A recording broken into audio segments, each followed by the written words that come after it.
Do you consider yourself to be a diligent person or more of a slothful sluggard? In today's wisdom search, we're going to be highlighting the difference between a diligent person and a person that is slothful. In the Proverbs, it says in Proverbs 12, verse 24, "The hand of the diligent shall bear rule, but the slothful shall be under tribute." Let's see what the scriptures say about the slothful person and the diligent. May this wisdom search begin.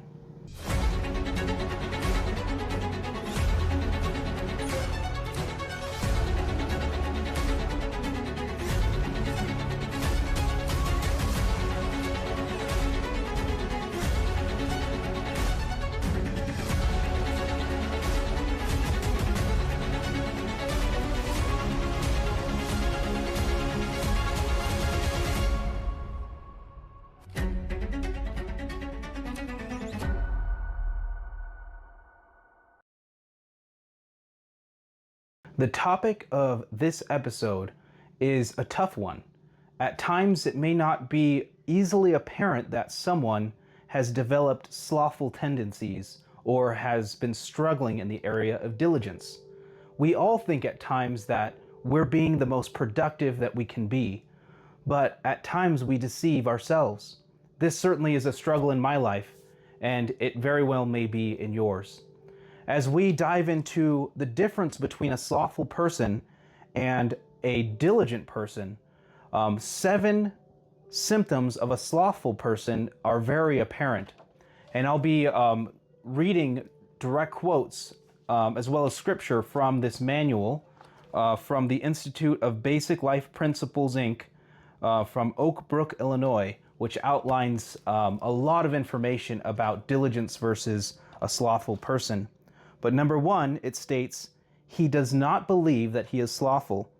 In Proverbs chapter 26, verse 16, the scriptures say, "The sluggard is wiser in his own conceit than 7 men that can render a reason."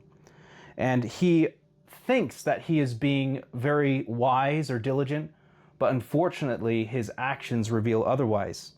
Number 2, the symptom is he makes little soft choices in his life. Slothfulness comes on gradually. It happens to normal people who make or begin to make little surrenders for comfort in their daily decisions. In Proverbs chapter 6, verse 10 and 11, it says, "Yet a little sleep, a little slumber, a little folding of the hands to sleep, so shall thy poverty come as one that travelleth, and thy want as an armed man." These daily surrenders come from making comfort choices in life, such as refusal to being subject to adverse working conditions. The sluggard will not plow by reason of the cold, therefore shall he beg in harvest and have nothing. Proverbs 20, verse 4. Soon the little choices, which are carefully reasoned away, become a habitual lifestyle. Slothfulness casteth into a deep sleep, and the idle soul shall suffer hunger. Proverbs 19, verse 15. The next symptom of a slothful person is number 3, he does not value the importance of time or seasons. The sluggard is not proactive or a self-initiator. To him, one day is good as another. What he does not do today could be postponed into another day. The sluggard does not understand the value of time or the control of life's seasons. Their basic philosophy is to live for the moment and the pleasures thereof, and to let the future take its own course as it leads. Number 4, he will not finish tasks. It says in Proverbs 12:27, "The slothful man roasteth not which he took in hunting, but the substance of a diligent man is precious." In Ecclesiastes chapter 10, verse 18, it says, "By much slothfulness the building decayeth, and through idleness of the hands the house droppeth through." In Proverbs 24, verse 30 through 31, "I went by the field of the slothful, and lo, it was all grown over with thorns, and nettles had covered the face thereof, and the stone wall thereof was broken down." Number 5, he lives in a world of wishful thinking. Proverbs 21, verse 25 and 26. The desire of the slothful killeth him, for his hands refuse to labor. He coveteth greedily all the day long. His desires are also destructive because they are related to his own selfish ambition and selfish pleasures. These indulgences are in turn produce more sluggishness, more laziness. A slothful man hideth his hand in his bosom and will not so much as bring it to his mouth again. Proverbs 19:24. In Proverbs 26:14, as the door turneth upon his hinges, so doth the slothful upon his bed. The sixth symptom of a sluggish person is he brings painful damage to his employers. A slothful employee is not just unproductive, but hurts the company or the organization they're working for. His presence on the job is worse than his absence from it. His lack of initiative and follow-through becomes so costly that that person is better to be released from the organization or company. It says in Proverbs 18, verse 9, he also that is slothful in his work is brother to him that is a great waster.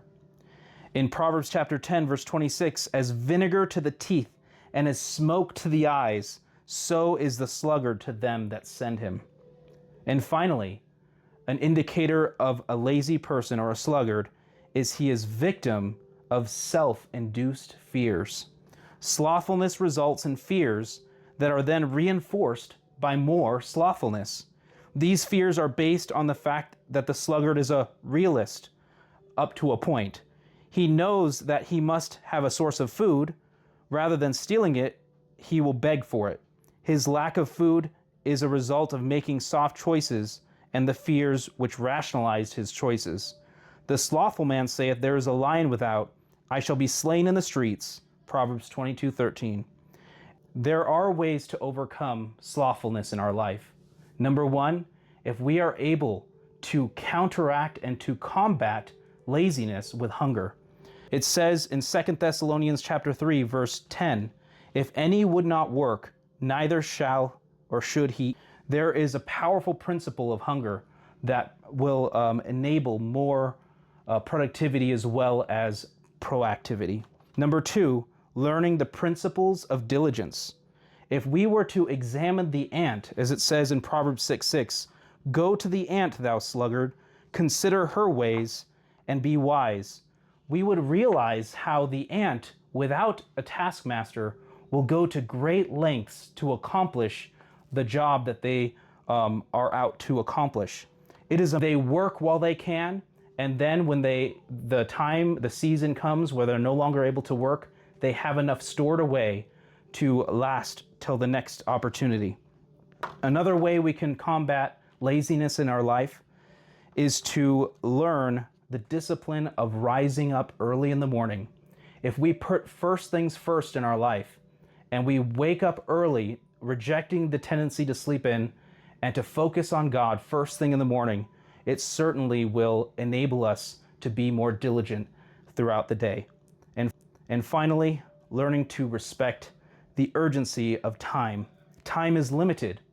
Death is certain, but even more certain is the second return of Jesus Christ. Time is no respecter of persons, and it is not recoverable. In Psalm chapter 90, verse 10, it says, the days of our years are 80 years and 10, and if by reason of strength they be 80 years, yet is their strength labor and sorrow, for it is soon cut off, and we fly away. And it continues in verse 12, so teach us to number our days, that we may apply our hearts unto wisdom. As we consider these things, these symptoms of a slothful person and attributes of a diligent one, how are you doing? How are we doing in being the diligent worker that God would have us to be?